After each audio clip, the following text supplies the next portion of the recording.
না না, মামুনি। আরে থাক থাক থাক।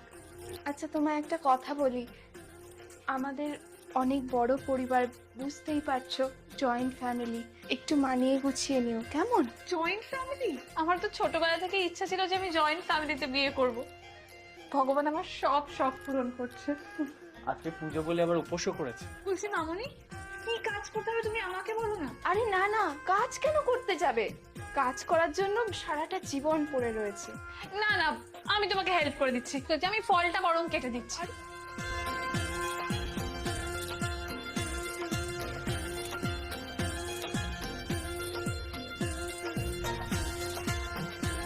বাহ, তুই এই বাড়ির জন্য একদম যোগ্য বৌমা এনেছিস।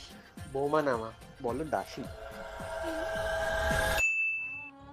বৌমা, আমি বাকি কাজগুলো করে দিয়েছি, তুমি গিয়ে পায়েসখানা একটু চাপিয়ে দিও। আর বলছি, রোজ 12টায় ওঠো ঠিক আছে, কিন্তু পুজোর দিনে বুঝতেই তো পারছো, বাড়ি ভর্তি লোকজন, আমাদের তো জয়েন্ট ফ্যামিলি, যদি একটু তাড়াতাড়ি ওঠো ভালো হয়। বাড়িতে এতজন, আমি যে কি করে মুখ দেখাবো। যাই হোক, তুমি এসো, আমি এলাম। হ্যাঁ এই শোনো, আমি না রোজ রোজ এই রাবণের গোষ্ঠীর খিদমত খাটতে পারবো না।